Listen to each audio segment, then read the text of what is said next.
नमो विष्णुपादाय कृष्णपृष्ठाय भूतले श्रीमते भक्तिवेदान्ता स्वामिनिति नामिने।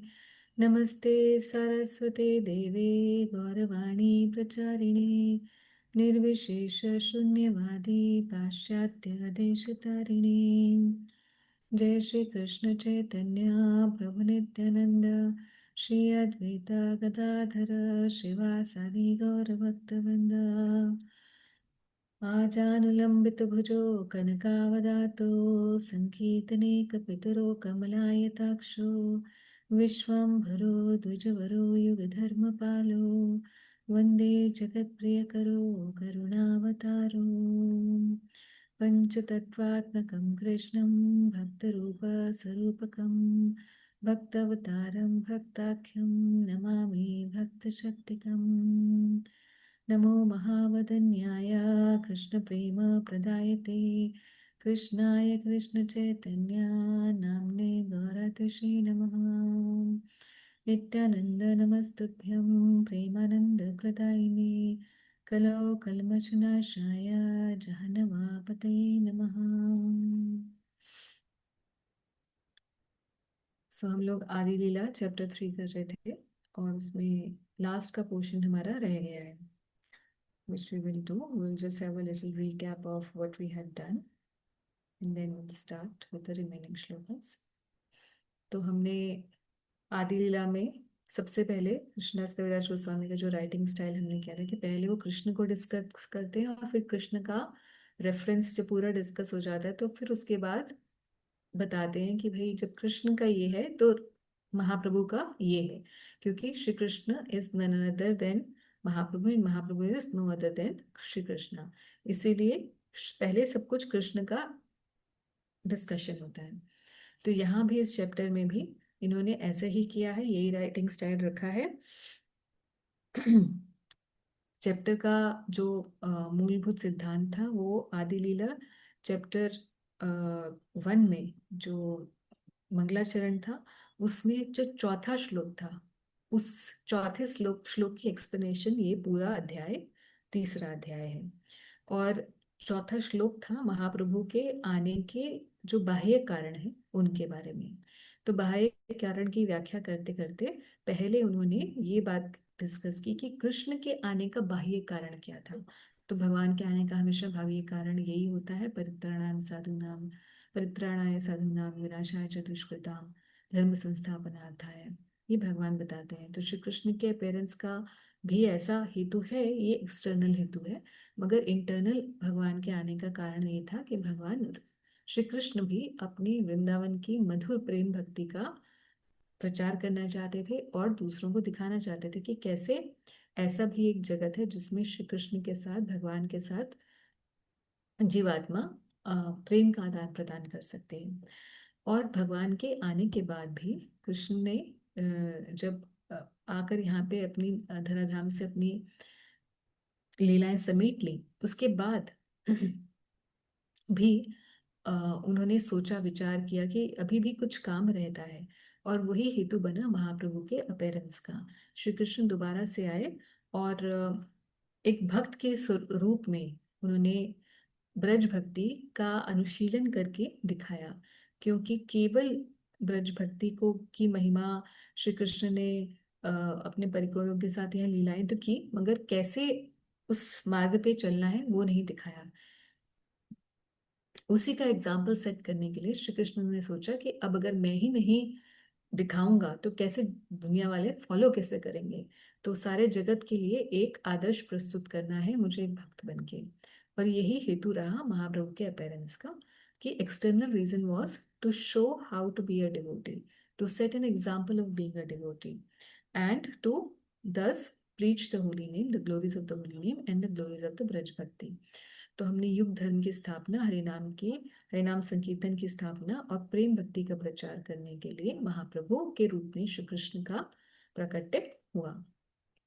अब श्लोक नंबर 90 तक हम पहुंच चुके हैं और श्लोक नंबर 92 से आगे का हमें करना है कि principal reasons for Shiv Chaitanya Mahaprabhu appearance.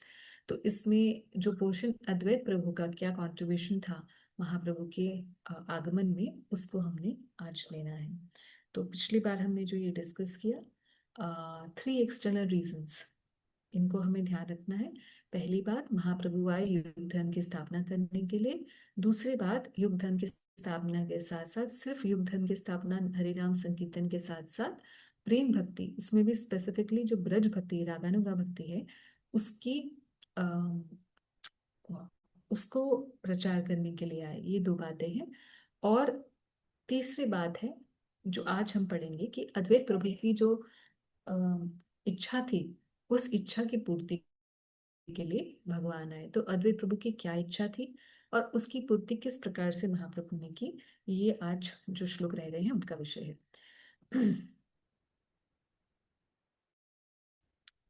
ठीक है, तो हम श्लोक नंबर 92 से पढ़ रहे हैं। Role of Advaita Acharya in the advent of Shri Chaitanya Mahaprabhu. Advaita Acharya Goswami is an incarnation of the lord as a devotee. तो आप जानते हैं कि हमने 5 रूपों में भगवान का बताया था। पंच तत्व जो है 5 चीजों को एस्टैब्लिश करते हैं।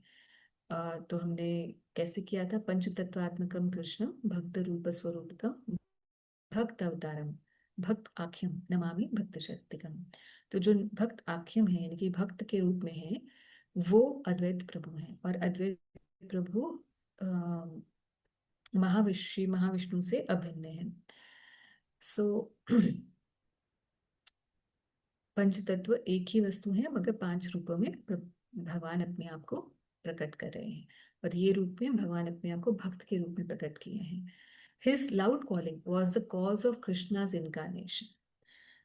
मतलब क्या हुआ? लाउड कॉलिंग, महाप्रभु के अवतार के लिए श्री अद्वैत प्रभु ने रिक्वेस्ट की।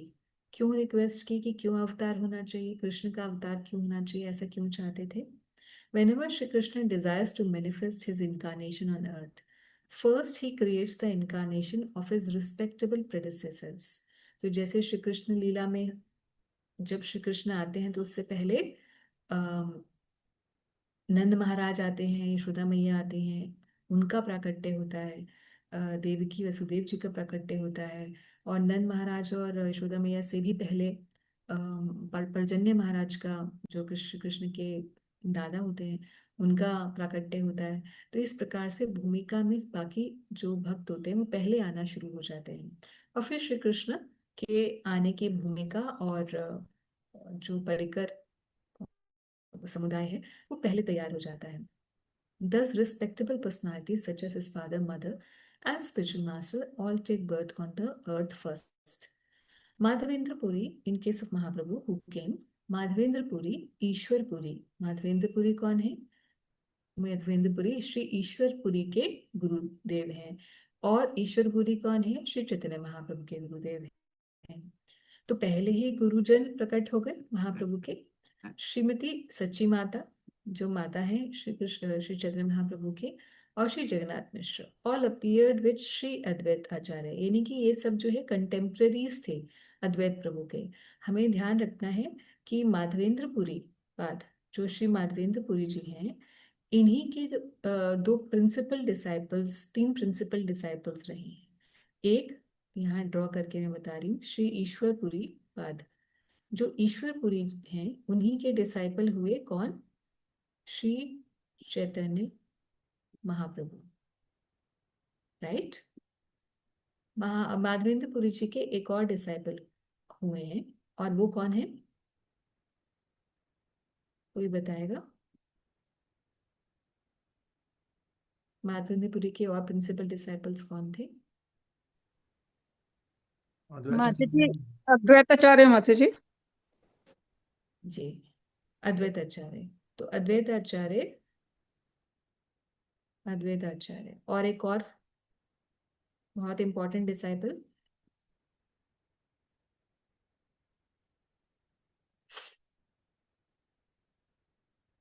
हाँ जी, बोलिए। एक और बहुत इंपॉर्टेंट डिसाइपल उनके थे, श्री नित्यानंद प्रभु। तो देखिए, माधवेंद्रपुरी जी के ही डिसाइपल अद्वैताचार्य, माधवेंद्रपुरी जी के ही डिसाइपल नित्यानंद प्रभु। और श्री चैतन्य महाप्रभु, हालांकि आप देखिए, हम जो अभी पिक्चर भी हमने देखी अंगलाचरण में, तो हम देख रहे हैं कि हमेशा जब महाप्रभु का ध्यान होता है, ये पिक्चर आपको पता है गौर आरती की मेडिटेशन है, जो भी स्क्रीन पे है आपके, आ रही है क्या पिक्चर, आ रही है ये जी माता जी आ रही है। तो ये जो है मेडिटेशन है गौर आरती की, जो महाप्रकाश लीला है महाप्रभु की, जिसको भक्ति विनोद ठाकुर जी इस महाप्रकाश लीला को अपने जो मेडिटेशन है, अपने ध्यान में महाप्रभु पे ध्यान करते करते ये उन्होंने जो देखा उसी का ही वर्णन करते हैं, जिसको हम गौर आरती के रूप में गाते हैं कि बौशिया छेंग गोरा चांद रत्ना सिंहासन है ना। और आरती करे ना ब्रह्मा आदि देवगण है ना, तो ब्रह्मा जी आरती कर रहे हैं और बाकी सब भक्त लोग, और नर हरि आदि को ऋचा मरण ढुलाए ना, देख रहे हैं हम, और संजय मुकुंद बाशु घोषा आदि गाए, और बामे गदा है ना, तो बाएं तरफ गदाधर प्रभु हैं, दाई दक्षिण में निताय चांद, बामे गदाधर, राइट। तो जो निकटे अद्वैत प्रभु है ना, तो जो भी वो मेडिटेशन है उसी का ही ये यहाँ रूपांतरण है। तो ये इस गौर आरती के जो पीछे लीला है, जिस लीला का ध्यान करते हुए ये गौर आरती भक्तिविनोद ठाकुर जी ने लिखी है, ये महाप्रकाश लीला है महाप्रभु की, जिसमें महाप्रकाश में उन्होंने अपनी भगवत्ता कि श्री कृष्ण ही हैं वो, ऐसा उन्होंने प्रकट किया था। मगर ये जो एपिसोड है दिस इज इन चैतन्य भागवत, तो जो भी इच्छुक जन है वो चैतन्य भागवत से महाप्रकाश लीला इसको पढ़ सकते हैं। ये मैंने बात क्यों यहाँ पर लेकर आई मैं, कि हम देख रहे हैं कि यहाँ पे सभी लोग जो हैं, नित्यानंद प्रभु और अद्वैत प्रभु भी, दोनों ही श्री चैतन्य महाप्रभु को अपना ईश्वर मानते हैं, क्योंकि ईश्वर है ही सॉरी, क्योंकि बलराम जी नित्यानंद प्रभु हैं और अद्वैत प्रभु ही कौन है, श्री महाविष्णु हैं। ये दोनों ही जानते हैं कि हमारे उद्गम स्रोत भी कौन है, श्री कृष्ण, यानी कि श्री चैतन्य महाप्रभु। मगर लोक मर्यादा के अनुसार अ, श्री चैतन्य महाप्रभु के जो गुरु महाराज हैं ईश्वरपुरी पाद, उनके ये क्या हो गए गॉड ब्रदर्स। तो मान लीजिए कि ये बिल्कुल ऐसा है कि मेरे गुरु महाराज के जो जो बाकी गॉड ब्रदर्स हुए, वो भी मेरे लिए गुरु तुल्य हुए ना। तो श्री चैतन्य महाप्रभु के गुरु भाई हैं ये सब, ये दोनों। इसीलिए श्री चैतन्य महाप्रभु उनसे कैसे डील करते हैं लोक व्यवहार में, अपने सीनियर्स की तरीके से, जैसे कि हम अपने गुरु महाराज के जो गुरु भाई हैं, बाकी महाराज जी हैं या जो भी हैं, प्रभुपाद जी के जो शिष्य हैं, उनसे हम कैसे डील करेंगे, वैसे ही श्री चैतन्य महाप्रभु नित्यानंद प्रभु अद्वैत प्रभु को सीनियर की उस पोस्ट पे रखते हैं। मगर ये दोनों महाप्रभु को वर्शिपेबल पोस्ट पर रखते हैं। तो ये इनका एक आपस में जो रस का आदान प्रदान है इस प्रकार से। तो महाप्रभु के आने से पहले ही श्री माधवेंद्रपुरी, ईश्वरपुरी, सची माता Jagannath Mishra all appeared with Sri Advaitacharya. Advaitacharya having appeared, he found the world devoid of devotional service to Shri Krishna because people were engrossed in material affairs. तो उस समय हम जानते हैं कि नदिया जो स्थान था, जो अभी वेस्ट बंगाल नदिया है, मायापुर का जो स्थान है, तो नदिया was considered one of the place just like Takshashila था। It was a place of all learned people. Similarly, Nadia was considered a place of elevated Brahmins who were very knowledgeable Brahmins. But even though the whole Nadia was full of Brahmins and all very intellectual people, still Advait Prabhu saw that even though they are all Brahminical, even though they are following the religious principles, but what all they are doing is only sense gratification. तो ऐसा कैसे हो सकता है कि कोई Brahminical हो मगर फिर भी सिर्फ सेल्फ एंजॉयमेंट में ही पीछे लगा हो? ये बिल्कुल पॉसिबल है। कैसे?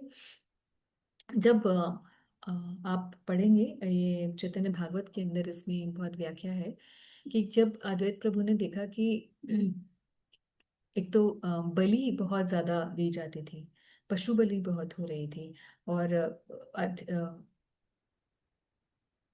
जो धार्मिक कार्य होते थे उन सब में भी लोग जो है धर्म को पालन तो कर रहे थे, मगर एक्चुअल में किस लिए कर रहे थे कि उस धर्म को करने से मुझे क्या मिलेगा। यानी कि आज भी जैसे हम देखते हैं कि सनातन धर्म मंदिर में हम जाते हैं, हम पंडित जी से कुछ बोलें कि पंडित जी हमारा ये कुछ गड़बड़ चल रहा है, तो पंडित जी बोलेंगे अच्छा यहाँ ये दबा दो, यहाँ ये कर दो, यहाँ ये पैसे चढ़ा दो, यहाँ ये दान कर दो। ऐसे सब चलता है। तो धर्म से लोग क्या चाहते हैं, धर्म का पालन तो करेंगे मगर धर्म से कुछ चाहते हैं। तो ये ऐसा जो धर्म है, ये नाम का धर्म, ये जो नाम का धर्म है यही चल रहा था। कोई भी अ, भक्ति में नहीं लगा हुआ था। So everyone was engage in material enjoyment whether sinfully और वर्चुअसली। तो वर्चुअसली भी कोई सेंस एंजॉयमेंट कर सकता है, मटेरियल एंजॉयमेंट कर सकता है, बिल्कुल। पूरा जो धर्म का जो लौकिक धर्म है वो सारा यही है, how to enjoy the material world but virtuously. है ना, जो धर्म अर्थ काम मोक्ष है उसमें जो ये लौकिक धर्म है, लौकिक धर्म यानी कि वर्णाश्रम धर्म, ये पूरा ऐसे ही है कि आप ये करिए आपको ये मिलेगा, स्वर्ग की प्राप्ति होगी। आप ऐसा यज्ञ कर लीजिए तो आपको ये मिल जाएगा, पुत्रेष्टि यज्ञ कर लीजिए तो पुत्र मिल जाएगा। अभी आने वाली एकादशी जो है उसका नाम है पुत्रदा एकादशी। जिसके पुत्र नहीं है वो पुत्र की कामना से एकादशी करते हैं, और बहुत सारे भक्त लोग भी करते हैं, मगर जरूरी नहीं है कि उनका पुत्र हो जाता है। But I am just telling you कि अ, ये भावना ये रहती है लोगों के अंदर कि हमें ये नहीं मिल रहा है तो हम किसी धर्म कर्म का काम कर लें तो किस तरीके से हमारी ये कामना की पूर्ति हो जाएगी। तो कामना की पूर्ति के लिए धर्म का पालन है, मतलब virtuously you trying to materially enjoy, और सिंफुली तो मटेरियली एंजॉय सारी दुनिया आज की डेट में कर ही रही है। तो आज से 550-600 साल पहले भी यही हो रहा था। अद्वैत प्रभु ने जब देखा कि पंडित लोग भी यही काम कर रहे हैं, तो बड़े उनको दुख हुआ कि कोई भी नहीं है कि जो शास्त्रों में इतना पढ़ने के बाद भी भक्ति को सर्वोपरि मान सके। No one was interested in transcendental service of the lord which can give total relief from the repetition of birth and death. तो ये ऐसी कौन सी भक्ति है जो जन्म मृत्यु के संसार से छुटकारा दिला सकती है? वो परोभक्ति है, भागवत धर्म है। तो भागवत धर्म में किसी की भी निष्ठा नहीं थी, ऐसा अद्वैत प्रभु ने देखा। Seeing the activities of the world, Acharya felt compassion and began to ponder how he could act for people's benefit. ये बात है। भगवान हमेशा क्योंकि Advaita Acharya is none other than Shri Vishnu, और श्री विष्णु का काम ही है जगत का पालन करना। उनका काम ही यही है, उनका रोल ही यही है क्रिएशन में। तो जगत के पालनहार हैं, तो उन्होंने सोचा कि कैसे अब मैं क्या करूं। और दूसरा, वो भक्त के रूप में आए हुए हैं। तो भक्त का, एक उन्नत भक्त का भी यही लक्षण होता है कि वो यही सोचता है कि जगत का मंगल कैसे हो जाए। तो दोनों ही प्रकार से अद्वैताचार्य ने दोनों ही भाव उनके रहे, और उन्होंने सोचा कैसे जगत मंगल हो। और अद्वैताचार्य ने सोचा कि भाई अब तो श्री कृष्ण आए तो ही हो सकता है। If Sri Krishna were to appear as an incarnation, he himself would preach devotion by his personal example. तो श्री कृष्ण आकर अगर भक्ति करके दिखा दें तो लोग उनका अनुसरण करेंगे। In this age of Kali, there is no religion other than chanting of the holy name of Lord. तो अद्वैताचार्य अ, को ये कैसे पता है कि कलयुग में का जो धर्म है हरिनाम संकीर्तन है? तो क्योंकि हर युग का अलग अलग धर्म है ना। कृतय ध्याय तो विष्णु, तो जो मेडिटेशन है, ध्यान करना है, वो सतयुग का धर्म है। द्वापरे ये तो द्वापरे परिचर्यायाम, द्वापर में परिचर्या है, और त्रेता में यज्ञ है, और कली में क्या है, कलयुग के अंदर केवल हरिनाम संकीर्तन है।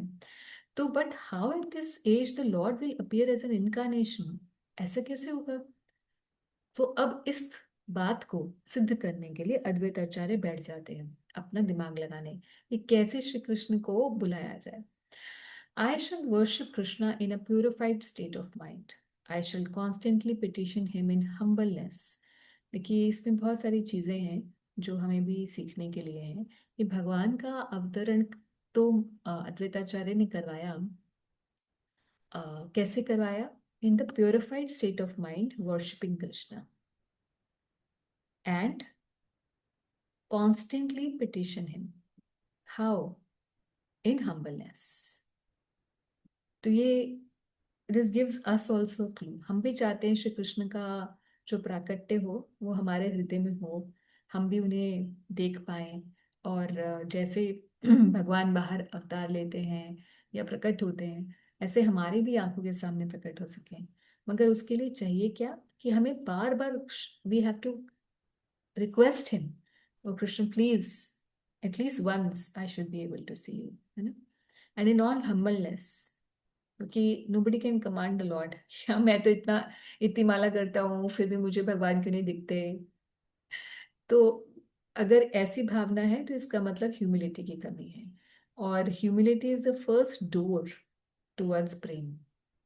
तो in complete humbleness, although he is Mahavishnu, he is the lord of the universe, but he still is petitioning Krishna in all humbleness and constantly.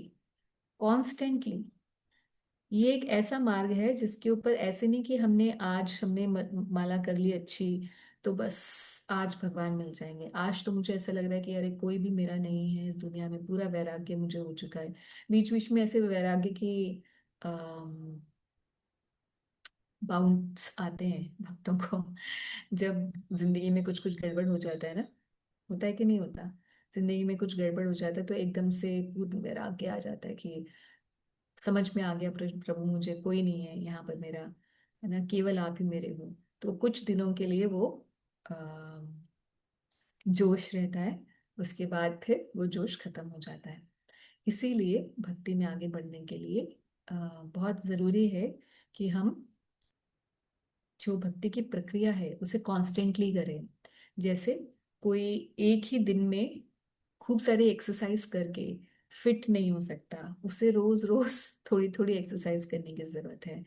जैसे कोई एक ही दिन में अच्छा खाना खा के बहुत तंदुरुस्त नहीं बन सकता, उसे रोज उस चीज को करने की प्रैक्टिस जरूरी है। ऐसे ही हर रिलेशनशिप में एक बार हम कोई शादी करता है और खूब सारे गिफ्ट्स देता है तो उसकी वाइफ बहुत खुश होती है, मगर उसके बाद उसे हर साल उसे थोड़ा थोड़ा कुछ कुछ देना होता है to invest in the relationship, है ना। या same goes for the wife for the husband. ऐसे ही हम बच्चों के साथ, बचपन में तो हम उनकी बहुत केयर कर लेते हैं, मगर जो बड़े हो जाते हैं तो वो देखते हैं अब तो पेरेंट्स इतना नहीं कर रहे। So you have to continuously invest in every relationship and in everything. One time one time में कुछ नहीं होता, है ना। ये एक वन टाइम इन्वेस्टमेंट नहीं होती है चीजें। उसी तरीके से भक्ति के अंदर तो ये 100% एप्लीकेबल है। एक बार की गई भक्ति में कोई बहुत जो कुछ तो आते हैं शास्त्रों में ऐसे बातें कि एक बार उस भक्त ने ऐसे नाम ले लिया और वो, है ना, भगवान के धाम पहुंच गया। तो ये एक one of the special cases होते हैं just to highlight the the glories of devotion. But in general, for everyone, what works is that we have to constantly, every day, we have to work on our relationship with Krishna. और क्योंकि ये process बहुत slow है, भक्ति का process, भक्ति में gradually हम बढ़ते हैं, ग्रेजुअली। जैसे हम भागवत शुरू करने से पहले हम बोलते हैं कि नित्यम भागवत सेवया भगवती उत्तम श्लोके भक्तिर भवती नैष्ठिकी। तो हम अ, इस श्लोक में जब हम पढ़ते हैं तो धीरे धीरे क्रमशः भक्ति उस जीव के हृदय में जब वो भक्ति करते रहते हैं तो धीरे धीरे उसके नष्ट प्रायेषु अभद्रेषु, नष्ट प्रायेषु, नष्ट तो होते हैं मगर कैसे, ग्रेजुअली, प्रायेषु, अभद्रेषु, तो हमारे अभद्र चीजें हृदय से जाती हैं मगर प्रायेषु, gradually they will go, not instantly. Even though you are doing नित्यम भागवत सेवा, नित्य भागवत सेवा कर रहे हैं मगर नित्य एवरीडे कर रहे हैं मगर एवरीडे करने के बाद ग्रेजुअली जाएगा। ऐसे ही नहीं कि पंखा, जैसे पंखे को बंद कर देने के बाद पंखा इंस्टेंटली बंद नहीं हो जाता, उसे धीरे धीरे टाइम लगता है बंद होने में। उसी तरीके से रोज रोज रोज रोज हमें भक्ति के सभी नियमों का रोज रोज पालन करना होता है। इवन दो कि हमें उसका रिजल्ट शॉर्ट टर्म में नहीं दिखे। It may also happen that कुछ सालों में भी उसका उस तरीके से रिजल्ट ना दिखे हमें, still we have to keep going on. इसीलिए ये सबके लिए ये पॉसिबल नहीं हो पाता। लोग एंथुजियाज्म छोड़ देते हैं, उनको लगता है कि क्या करना है इसे, नाम जब से हो ही क्या रहा है। मैं तो वैसे ही हूँ जैसे पहले था। क्योंकि जब हम नाम जप करना शुरू करते हैं तो उसके बाद हमारे जो जो कर्मों का बैलेंस है वो खत्म होने लग जाता है। मगर वो इंस्टेंटली खत्म नहीं होता, क्योंकि इतना भंडार है और हम रोज भी कर रहे हैं। तो इसीलिए पेशेंस एंड एंथुजियाज्म ये बहुत इंपॉर्टेंट है भक्ति में आगे बढ़ने के लिए। क्योंकि आपके सब नित्य, आप नित्य प्रति भगवान से प्रार्थना कर रहे हो, नित्य आप जप कर रहे हो, मगर ऐसा करने के बाद भी आपको इंस्टेंट रिजल्ट्स नहीं दिखेंगे।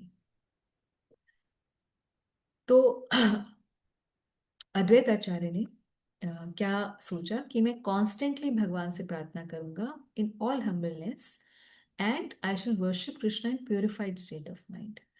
माई name Advaita will be fitting if I am able to induce Krishna to inaugurate the moment of chanting of the holy name। तो अद्वैत तभी मेरा नाम सार्थक होगा। While he was thinking about how to propitiate Krishna by worship, the following verse came into his mind. Sri Krishna, who is very affectionate towards his devotees, sells himself to a devotee who offers him merely a tulsi leaf and a palm full of water। This is a verse from Gautamiya Tantra. Prabhupada जी बता रहे हैं ये कि गौतमीय तंत्र का ये श्लोक है। तो ये श्लोक उनके स्मृति में आया अद्वैताचार्य के, कि हाँ श्री कृष्ण का ऐसा ऐसा वचन है कि अगर कोई उन्हें केवल तुलसी जल और पानी, तुलसी और जल, तुलसी पत्र और जल उन्हें देता है तो भगवान बिक जाते हैं, ऐसे भक्त के अपने आप को बेच देते हैं। तो Advaita Acharya consider the meaning of this verse in this way, not finding any way to repay the debt he owes to one who offers him tulsi and water, Lord Krishna thinks, there is no wealth in my possession that is equal to tulsi leaf and water। कितना प्रेम तुलसी से भगवान करते हैं कि भगवान सोचते हैं कि ये जल और तुलसी इसने मुझे दिया, अब मैं इसे क्या दूं, इसके बराबर तो कुछ है ही नहीं मेरे पास देने के लिए, तो अब मैं क्या दे सकता हूँ। तो thus the lord liquidates the debt by offering himself to the devotee. तो इसको मैं अपने आप को ही दे देता हूँ। ऐसा श्री कृष्ण का मनोस्थिति होती है। इसीलिए हम जब पूजा करते हैं रोज अपने घर में, जहाँ भी आपके घर में पूजा है, तो तुलसी पत्र भगवान को देना ये एक बहुत इम्पोर्टेंट अंग है हमारी पूजा का, जिसमें हम तुलसी की जो कोमल पत्तियां होती हैं उन्हें भगवान को रोज अर्पित करते हैं। और ऐसा बोला जाता है कि जो भी तुलसी पत्र देते हुए हम भावना करते हैं वो हमेशा सिद्ध होती है। यानी कि कोई प्रार्थना करे तुलसी पत्र देते हुए, जो भी प्रार्थना करेगा वो प्रार्थना भगवान स्वीकार करते हैं। तो ऐसा अद्वैताचार्य ने सोचा कि जब श्री कृष्ण एक तुलसी पत्र के लिए अपने आप को भक्त को दे सकते हैं तो यही सबसे अच्छा तरीका रहेगा। Thinking of the lotus feet of Shri Krishna, he constantly offered tulsi buds in water from the Ganga। तो क्योंकि गंगा के किनारे ही रहते थे, कहाँ रहते थे, अद्वैताचार्य का स्थान कौन सा है, मायापुर नवद्वीप में अद्वैताचार्य प्रभु का कौन सा स्थान है। शांतिपुर। जी। तो आप में से भक्त लोग कितने गए हैं शांतिपुर? शांतिपुर में मंदिर जो है अद्वैत प्रभु का घर, गए हैं? कितने भक्त गए हैं? हाँ, यस माता जी। बलि गौरांगी गए हैं। वेल्स, हरि भक्ति प्रभु, यू मस्ट हैव गॉन। नहीं माता जी, मैं वैसे शांतिपुर घूमा हूँ, वहाँ मंदिर नहीं गया। हैं? मंदिर नहीं गया माता जी। कमाल है भाई। अच्छा, नेक्स्ट इंद्रजीत टाइम। माता प्रभु जी आप मैं गए गया हूँ, शायद मैं भूल जाता हूँ कि मैं गया कि नहीं गया। शांतिपुर फेस्टिवल में गए हैं आप? फेस्टिवल तो नहीं माता जी, लग से कोई गया, जैसे पूरे ग्रुप में जाते हैं यात्रा में हाँ, तब तो गया जब हूँ। ग्रुप में जाते हैं तो जगन्नाथ मिश्र फेस्टिवल होता है ना, जो जैसे महाप्रभु का पेरेंट्स डे जिस दिन होता है हाँ जी। उसके जस्ट नेक्स्ट डे, यानी ओके। कि जिस दिन गौर पूर्णिमा होती है उसके जस्ट नेक्स्ट डे सुबह जगन्नाथ मिश्रा फीस्ट होती है, क्योंकि जब महाप्रभु हुए थे तो रात्रि के समय, मतलब संध्या समय हुए थे, तो अगले दिन जगन्नाथ जो उनके पिताजी थे जगन्नाथ मिश्र प्रभु, उन्होंने सबको मतलब जैसे वैष्णव भोज करवाया था, ठीक है। है ना। तो वो वैष्णव भोज जो होता है वो वहाँ सेलिब्रेट होता है शांतिपुर में। हम्म। तो शांतिपुर फेस्टिवल होता है उस दिन। जी मैम। बलि गौरांगी, आप शांतिपुर फेस्टिवल में गए हो? नहीं माता जी, एक बार परिक्रमा पे गई थी, तब गई थी। और शांतिपुर माता वैसे ही जी, गए थे फेस्टिवल? शांतिपुर फेस्टिवल तो माधवेंद्रपुरी के अपीयरेंस या डिसअपीयरेंस आता है उसके गौर पूर्णिमा के कुछ दिनों बाद या पहले, तब होता है ना? यार, नेक्स्ट डे नहीं होता शांतिपुर फेस्टिवल? नहीं माता जी, क्योंकि जब हम परिक्रमा पे गए थे, नहीं हम्म। मतलब गौर पूर्णिमा के आसपास माधवेंद्रपुरी का अपीयरेंस या डिसअपीयरेंस हाँ, आता है, तब होता है शायद। यार मैं खुद भी भूल गई हूँ, बट मेरे हिसाब से तो शांतिपुर फेस्टिवल हमने नेक्स्ट ही डे अटेंड किया था, and then we just come back. ओ अच्छा, हो सकता है, आई माइट बी रॉन्ग। मैंने बहुत साल पहले एक्चुअली शांतिपुर फेस्टिवल अटेंड किया था, और शांतिपुर में अ, हाँ, हो सकता है, आप ठीक बोल रहे हो। उस दिन ना, क्योंकि खिचड़ी वितरित होती है, और गुरु महाराज ने खिचड़ी, है ना, हाँ यस माता है जी। ना, यस। हाँ शांतिपुर में खिचड़ी वितरित होती है, और फिर जगन्नाथ मिश्रा फीस नहीं हो सकती इसका मतलब, क्योंकि उसमें तो सिर्फ खिचड़ी नहीं जाएगी। हाँ हाँ यस है ना, माता जी। और और सारे सभी लोग उस दिन जब वो करते हैं, खिचड़ी बांटते हैं, तो everybody wants to serve to all the devotees. Even गुरु महाराज ने सर्व की थी, है ना। हाँ एक पिक्चर भी है महाराज का है ऐसे वो ना, सर्व हाँ, करते यस हैं, यस हाँ। Yes. Sankarshan Prabhu, you want to, you hmm. Remember? हाँ, खिचड़ी और टमाटर। वॉइस कट रहा है प्रभु जी, वॉइस कट रहा है। हाँ, वो मैं अटेंड किया हूँ माता जी, खिचड़ी और टमाटर की चटनी सर्व करते हैं। हाँ, but which day is this? Is it just the next day of Mahaprabhu's appearance or some other day? ये It is close to ये Mahaprabhu's अंदर ही appearance है day, है ना? Not the next माता day, जी। है ना? जी माता जी। ओके। सो शांतिपुर जो स्थान है, वहाँ पर एक बहुत अच्छे डीटीज हैं, अद्वैताचार्य द्वारा सेवित मदन गोपाल जी के। और एक शालिग्राम भगवान है, जिन शालिग्राम भगवान को ऐसा कहते हैं, नरसिंह शालिग्राम है, बहुत बड़े से नरसिंह शालिग्राम हैं, जिन्हें वर्शिप किया था अद्वैत प्रभु ने। और कई भक्त ऐसा कहते हैं कि इन नरसिंह शालिग्राम पर ही उन्होंने तुलसी ऑफर की थी, जो यहाँ हम सामने पढ़ रहे हैं। So now there is no. मा, माता जी 4 दिन पहले माधवेंद्रपुरी का डिसअपीयरेंस होता है, तभी होता है वो। पहले होता है? क्योंकि अच्छा, हाँ तूने देख पहले लिया। 4 दिन पहले होता है, हाँ। बेटा, सब गूगल गूगल नॉलेज हो रही है सबकी। नहीं वैष्णव कैलेंडर में माता जी, क्योंकि परिक्रमा से आते हैं ना सब लोग, तो फिर वो अच्छा, शांतिपुर हाँ, फेस्टिवल यस, अटेंड करते हुए आते हैं यस। उस, क्योंकि गौर पूर्णिमा सब अपने टेम्पल में मनाते हैं। Okay okay okay, yes, you right, you हाँ राइट। जी। तो अब जो भी कोई जाएगा, अब आगे मायापुर जाएंगे जो भक्त, तो शांतिपुर फेस्टिवल में भी जाइए, क्योंकि और अगर आप फेस्टिवल में जा पाते, तो जैसे आप मायापुर विजिट करने के लिए जाते हैं, तो वहां से you can simply take a taxi from Mayapur campus के अंदर ही आप टैक्सी ले सकते हैं बुक करा के, और शांतिपुर जाके थोड़ा ज्यादा मतलब इतना टाइम नहीं लगता, घंटे 1.5 घंटे में, मुझे याद है कि हम शायद पहुंच गए थे। और शांतिपुर में आप अद्वैताचार्य के घर, जो वहां पर आप दर्शन करके आइएगा। तो ये वो स्थान है, ऐसे कहते हैं, जहाँ पर अद्वैत प्रभु ने ये जो हम पढ़ रहे हैं, सॉरी, श्री कृष्ण को बुलाने के लिए तुलसी और गंगा जल भगवान को अर्पित किया। He appealed to Shri Krishna with loud calls, and thus made it possible for Krishna to appear. And therefore, the principal reason for Sri Chaitanya's descent is the appeal by Advaitacharya. तो ये भी एक कारण है, प्रमुख कारण है, मगर ये बाह्य कारणों में है। तो बाह्य कारणों में पहला कारण युग धर्म की स्थापना, दूसरा कारण था पहला कारण था युग धर्म की स्थापना करना, जो है नाम संकीर्तन है। दूसरा कारण क्या था?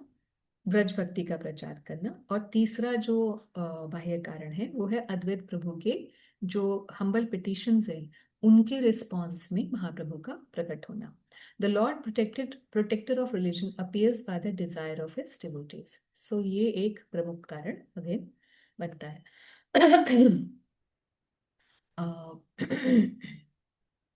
आगे क्या बता रहे हैं Kaviraj Goswami? O my lord you always dwell बलि करेंगे, आप पढ़ेंगे जरा 11वां बार।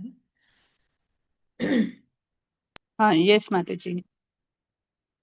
ओ my lord, you always dwell in the vision and hearing of your pure devotees. You always live in the lotus-like hearts, which are purified by devotional service.